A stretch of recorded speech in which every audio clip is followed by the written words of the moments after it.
Good evening and a very warm welcome to everybody. It's a very interesting discussion we have for you today because, we all know that India is a paradise for any food lover. You just have to travel 50 kilometers in any direction and you will be blown by the kind of flavors and tastes that you come across.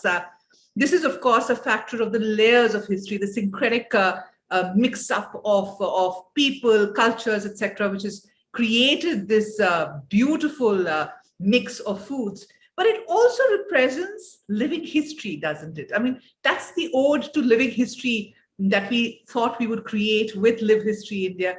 And it gives me great pleasure today to welcome Colleen Taylor Sen, who is a long-time contributor to Live History India, a member of LHI Circle, and one of the finest historians who has spent decades understanding the story of Indian food and the history it encompasses.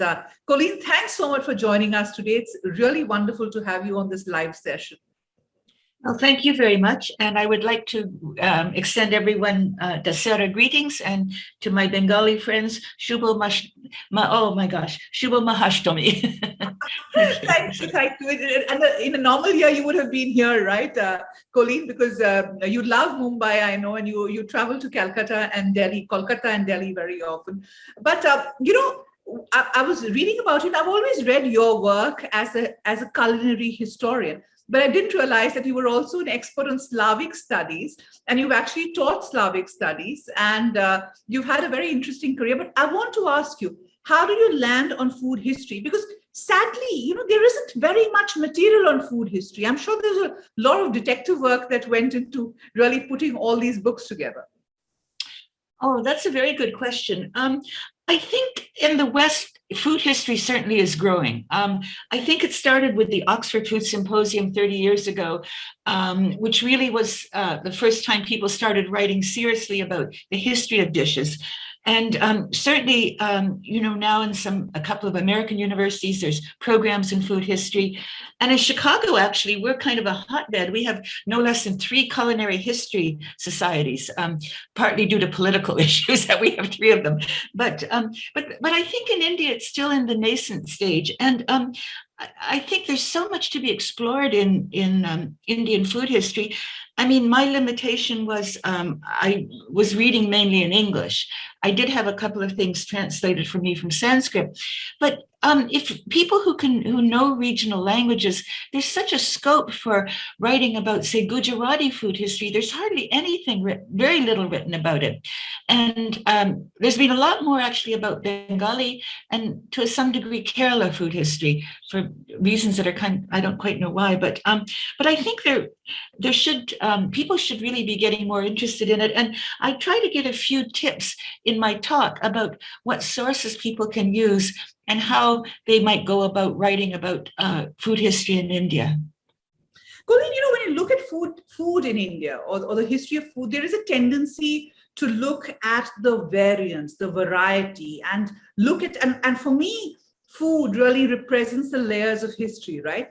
I mean, where the influences come in. Of course, we all know about the Columbian exchange, etc., which is much later in the 16th century. But, over the centuries, you can really see the layers come in. But your talk today focuses on the continuum. And I think that's a wonderful way to look at food because, we often wonder what's the oldest dish in India? What did the Harappans eat? And I know archaeological evidence is now throwing light on some of these questions. So I'm going to hand it over to you to take us through this journey of the story of Indian food as you see it and the continuum it represents. And after which we are going to be having lots of questions from our audience members, and of course would love to hear you speak about it. So please go ahead.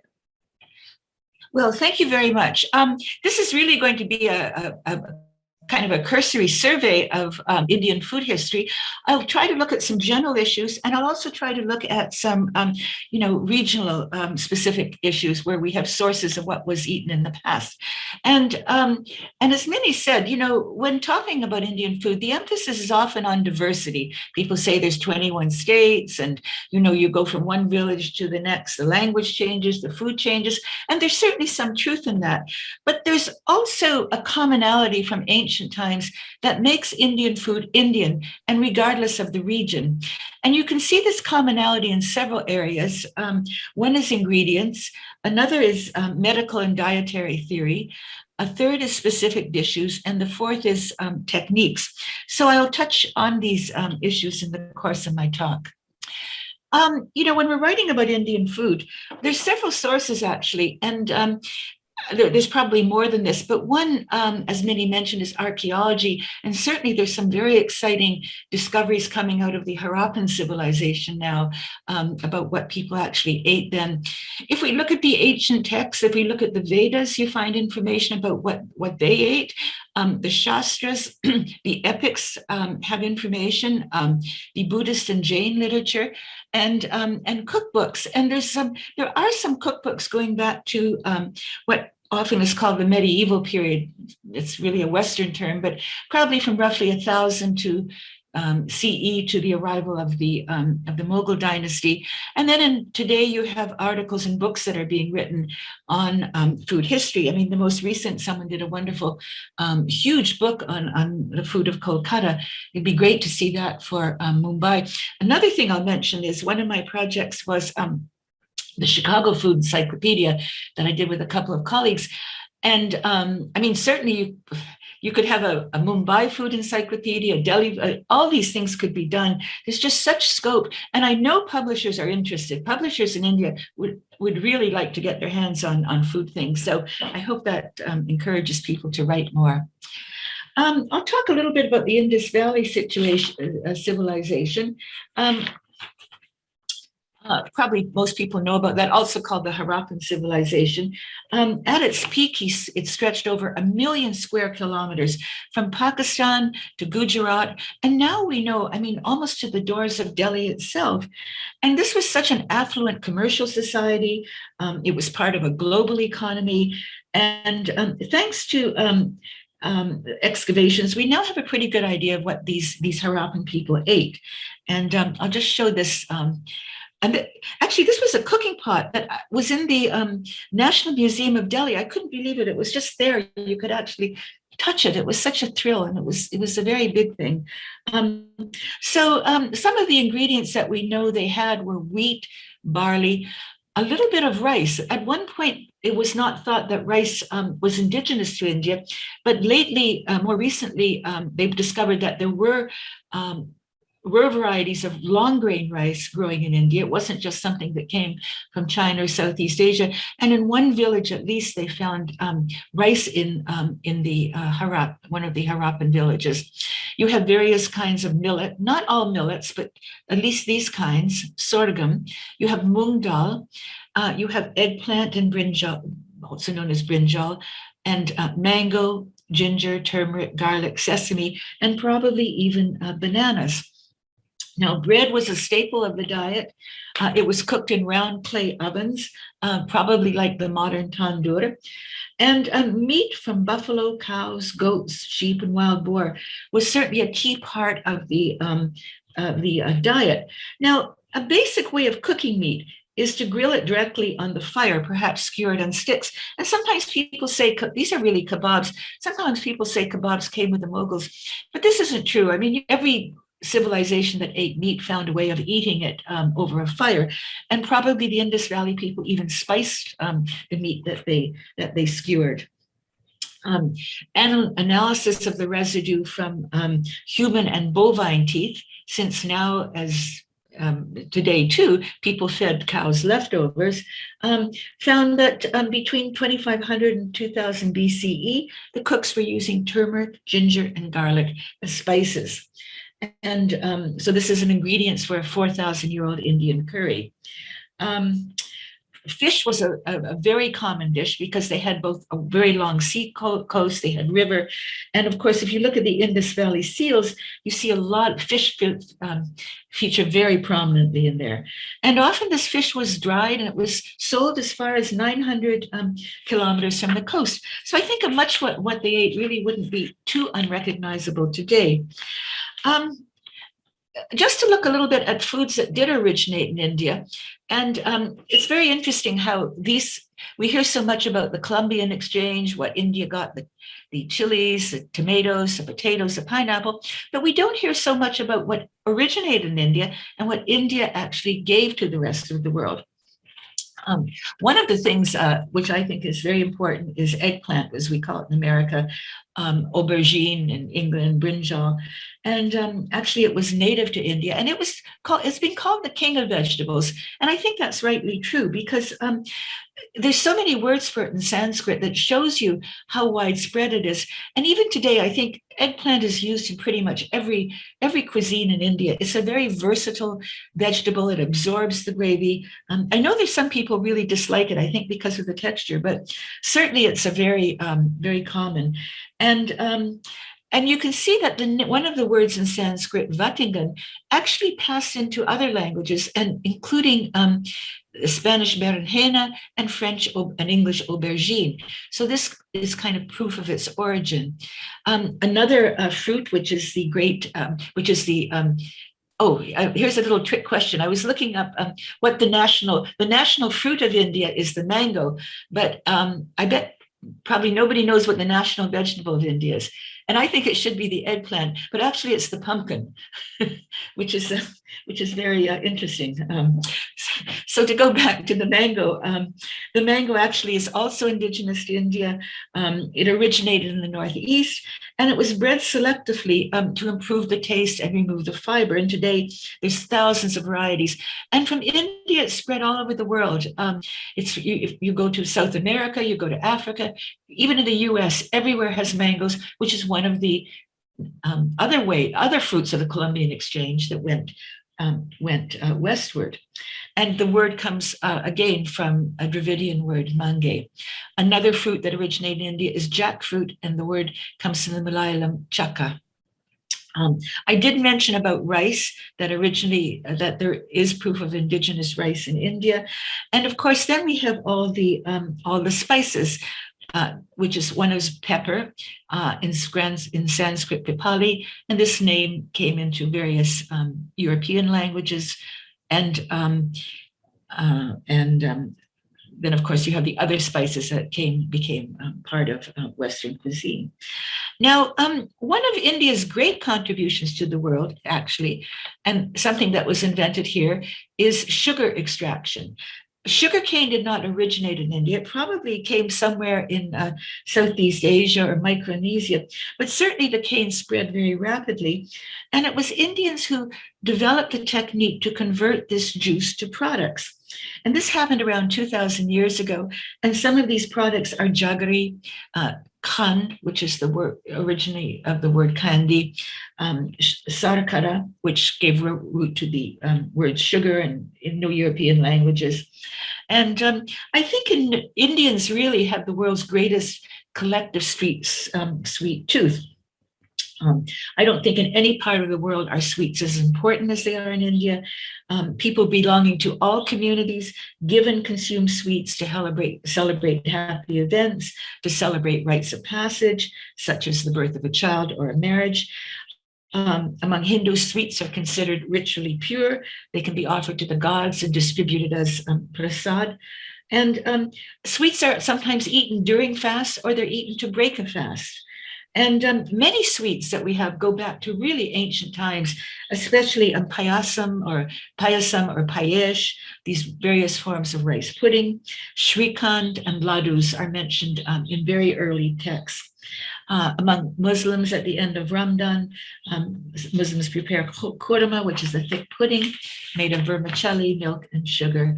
And there are many, many more examples. So I think one of the great continuities in Indian cuisine is the sweets. Now, just turning to another ancient tradition, this is Ayurveda. And it's interesting that in the West, if you look at a doctor's prescription, sometimes they'll write RX. And this originated as an abbreviation of the Latin verb recipere, from recipe meaning take. So in the West as well as India, at one point there was recipes and medical prescriptions were basically the same thing, because food was a medicine, as it still is in Ayurveda. But I'd like to kind of demolish a popular belief that Ayurveda is vegetarian and it's anti-alcohol. This is certainly not true. This is kind of a product of this, Ayurveda has become very fashionable. You have these trendy spas and things like that. And often they're vegetarian. If you look at the original text, and one of them is the Sushruta Samhita, this is one of the three key physicians in Ayurveda. Sushruta, who may have been a mixture of physicians, but his name was given to it, lived maybe around 600 BCE, Charaka, who lived in the 2nd century CE, and Bhagavata, who lived later in the 6th or 7th. So I use this translation of the Sushruta Samhita and some translations when I write about Ayurveda, because if you look at it, there's so many medicines for meat.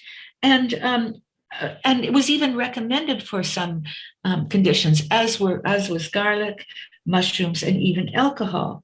And in fact, Sushruta says that vegetables should even be avoided during therapy, since they may block the channels.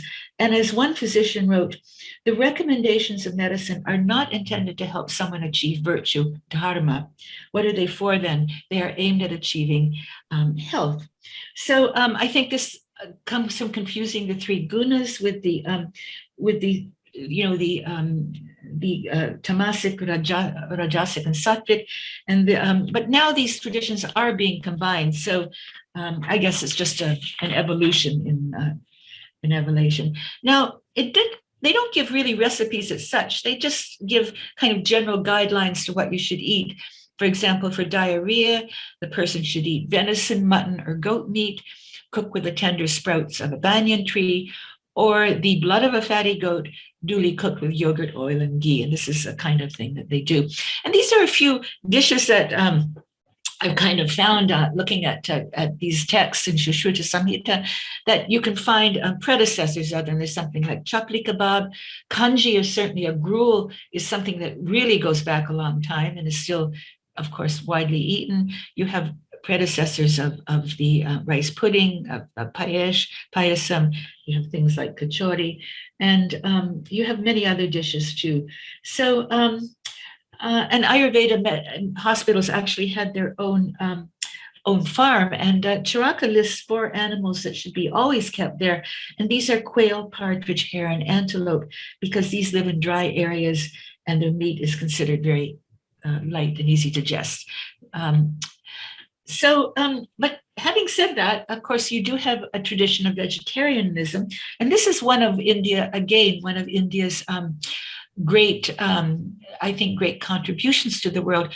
Certainly, there was a parallel development of vegetarian in Greece around the same time, but whether that was influenced by India is one of the great mysteries of food history, that these two vegetarian traditions should arise kind of simultaneously in 2 places. In India, it probably arose around 500 BCE, or perhaps earlier, with the forest ascetics who renounced the world, and then the Jains. Now, today, of course, only about 30% of the population are vegetarians, but there are enormous variations by state. You have less than 1% in Kerala, Bengal, and actually in Andhra Pradesh, which is kind of interesting. And then you have around 70% in Gujarat, Rajasthan, and Haryana. But despite this, many fasts and festivals in India, of course, are observed with a vegetarian diet, and certain feasts are vegetarian. There's fast days when people fast. But vegetarianism in India, actually fasting in India, I should say, doesn't necessarily mean giving up all food. It can, but often it just means renouncing certain foods. And those are the foods that are like rice and wheat that are prepared by the plow. So people eat alternatives like breads made from chestnut flour and other things, which are really quite good. And so it's just almost an alternative diet and probably very healthy too. And certainly no one would question that India has the world's richest vegetarian cuisine. So I think even people who eat meat certainly would have a large proportion of vegetarian dishes in their diet.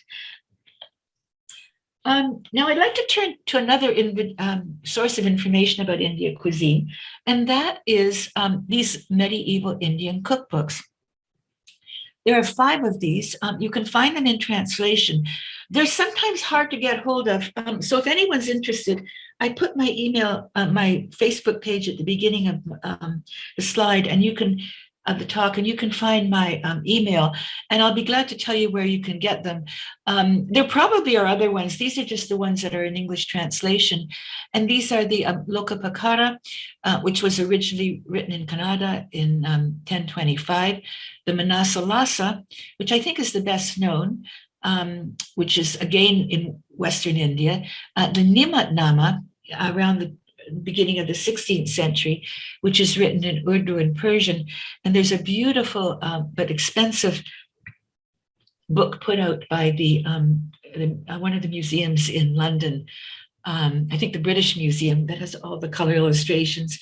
The Supashastra, which again is in Western India, and the Kshema Kutuhalam, and forgive my Sanskrit, which is there. And these are very interesting because they were mainly written at royal courts, except for, I think for the first one, and the Supashastra were written with a more general audience.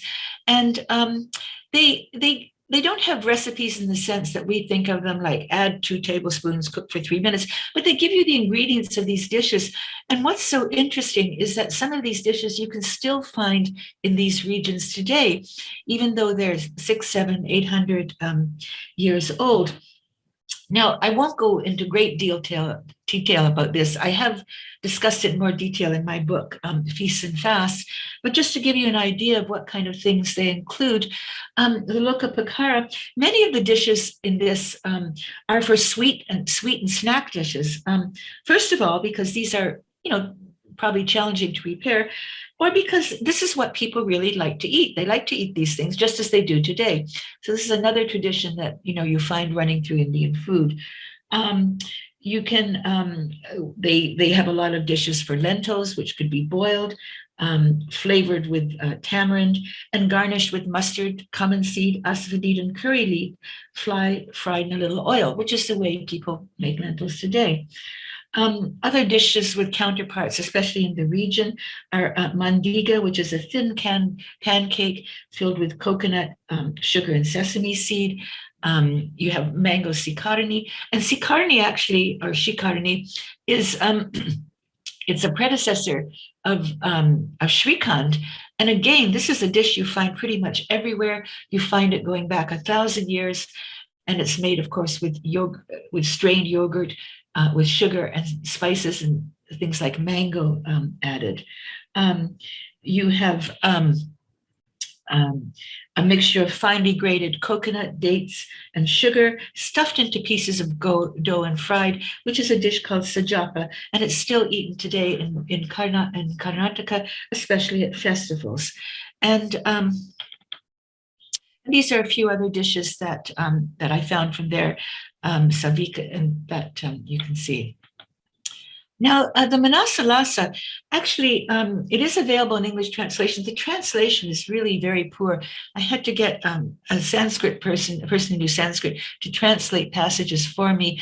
And I think a lot of these books do need retranslating with people who know Sanskrit and who know English, and also who know about food. It's not enough just to know English, but you have to you have to kind of understand how food is made to do a good translation of some of these works. So that's another area that there's opportunities. The Manasollasa, this was written for the king of the region. It was part of a larger work, which was kind of not just about food, but it was about all sorts of other things, about music, about gardening, about horses. But the kings like to show off their expertise in these areas. They probably had ghostwriters, but in any case, the king Someswara is listed as the author of this. One thing you had were dishes of white flour, discs of white flour were sauteed to make a bread called mandakas, which is like a modern paratha. You had balls of white flour that were baked in hot coals and were slightly charred, which is like the modern Rajasthani batis. You had lentils or chickpea flour mixed with various spices. They were ground to a paste, formed into little discs, and they were deep fried to make something called purika, which is a forerunner of modern papri. There are other dishes that were forerunners of vada. You have a paste of ground urad dal and pepper shaped into ball and deep fried to make vadika. And these were then soaked in milk or yogurt. And this modern incarnation is, of course, dadi vada.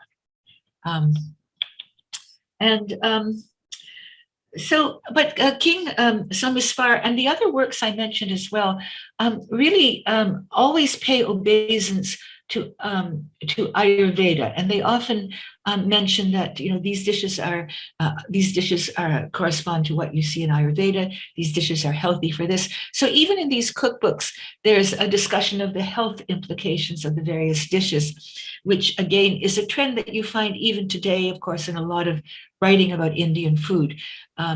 You also have, besides the Ayurveda tradition, you have the hot and cold tradition, although that's really more a folk tradition. And of course, what's hot and cold varies in different parts of India. So it's not always totally consistent. I want to talk a little about the Kshetrakulam. This was a Sanskrit treatise in verse written later than the Manasollasa.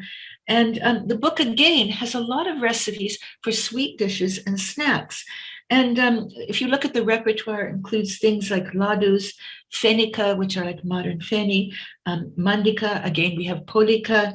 You have a dish called gurapura, which is like a sweet puri filled with sweet dishes, and many others. But the author's favorite is eggplant. And I like to quote this because he liked eggplant so much. He said, "Fie on the meal that has no eggplant. Fie on the eggplant that has no stalk. Fie on the eggplant that has a stalk, but is not cooked in oil, and fie upon the eggplant that is cooked in oil without using asafoetida." And he then proceeds to give 16 recipes for eggplant. And one is very much like the modern Baigan bharata. You cook a whole eggplant over heat till it's soft, and then you mash it, and then you mix it with mustard seed, salt, and yogurt, or of course in Bengal you use mustard oil. So that's another, again, dish that goes back. Now, I'm going to talk a little bit about this cookbook, and it's called the Nimat Nama by Giyat Shahi, and he was the ruler of a kingdom in Malwa around 1600. And when he came to the throne, around 1500, I should say, he announced that he didn't want to rule anymore. He left the ruling of a kingdom to his son, Nasir Shah, and he wanted to devote his life to pleasure. And that he did with a vengeance. He had a huge harem, and he had painters, and he had painters both from Persia and from India.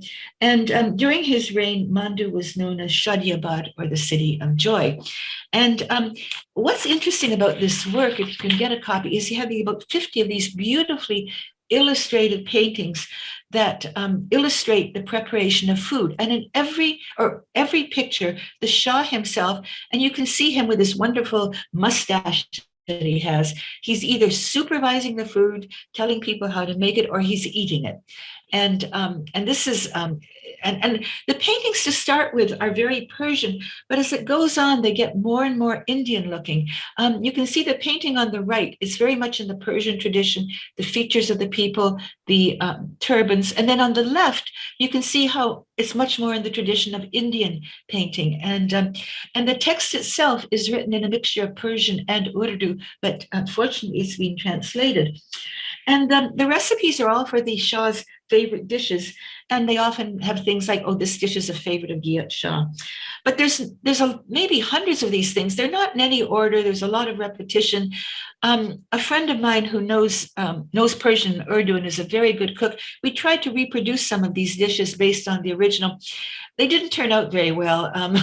I think I mean, the actual directions are missing, but it was still fun to try this. Now, what's interesting is there's a mixture of both Persian and Indian styles, both in the painting and in the dishes. And many of the dishes have Persian names, and these are words that are even used today in India when they use the Urdu names. You have shorba for soup, you have keema, minced meat, you have dhuk, which is a yogurt dish, naan, which is a Persian word meaning a baked bread, yakhni, you have kebabs or seek, you have harissa, you have kofta, biryani, but biryani here is a general word for baked food. It doesn't mean the rice dish we have today. You have faluda, and there's many more, sherbet. You obviously are of local origin, and many of these dishes are vegetarian because I guess even Shahs want to have a break from all this rich food. I mean, we know that Akbar was virtually a vegetarian, so I think that's a tradition. And the words in this book that are Sanskrit based as opposed to Persian based, you have things like dal, ghee, puri, lassi, ladu, raita, and both puri and chapati are mentioned, but not paratha. And a few of these dishes are called garib, which of course means poor, or in this case, rustic, a poor man's dishes. And these are very simple dishes. So you have, for example, green vegetables boiled in water or dal, flavored with vegetables and with hing. And that's very interesting because we always associate hing with Hindu cuisine. But in this case, in the Shah's court, it was used. He had breads made with millet grain. And again, millet was a very rustic food at one time, and it was locally grown. And you have that in a dozen or so recipes. So I think this again is an example of continuity in Indian food, so that you do have the introduction of dishes that, of course, some of these dishes didn't come from Persia, they came from the Delhi Sultanate. But again, you have these dishes that go back into antiquity that you find in this cookbooks. Another very interesting thing that's coming up is what you find today is a revival of some of these what are called lost foods, and or first foods they're often called.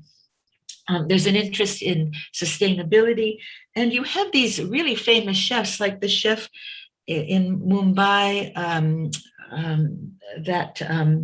of Bombay, oh gosh, have to help me, Bombay Canteen, and others. And these chefs they go into the hinterlands and they try to find these foods that have disappeared, interesting kinds of mushrooms, interesting kinds of greens, and they're incorporating them into their menus. And of course, the Center for Science and Health in Delhi has published 2 books called First Food, Culture of Taste, which has recipes for these dishes. And they also call for the use of leaves, stalks, flowers, and seeds, and all parts of the plants. And it encourages readers to go out to their neighborhoods and explore for plants they can use. And these are, Mask was the other restaurant I was thinking of, Pratik Sadhu in Mumbai. Of course, he's another advocate of this kind of food. And these are just a couple that I found. One is a herb called Gotugala, pennyworth, moringa leaves.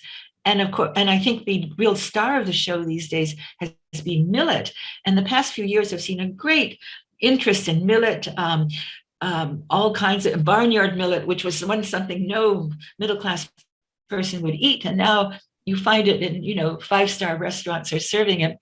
And this is partly for health reasons. For diabetics, the glycemic index is lower than it would be for wheat.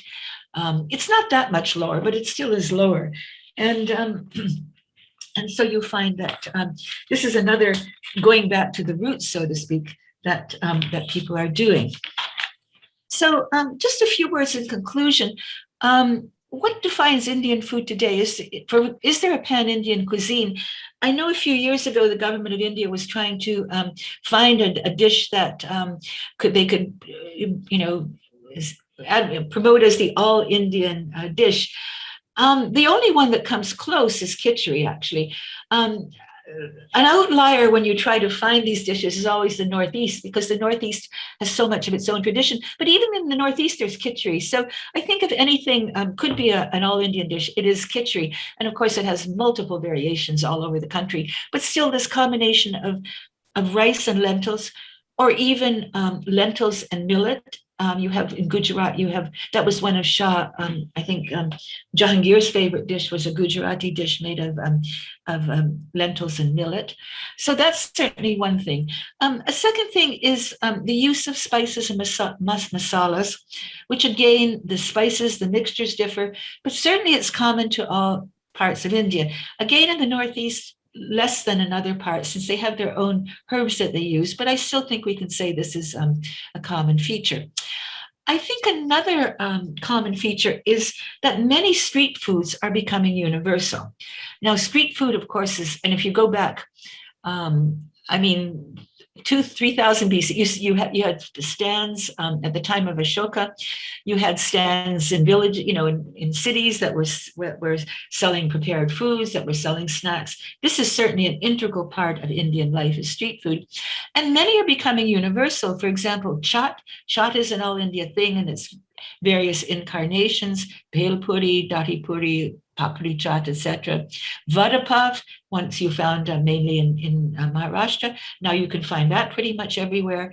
Roasted corn, momos, which 20 years ago were relatively obscure. Now they're everywhere, including here, and chana masala. So I think this is another thing that is kind of becoming a common feature.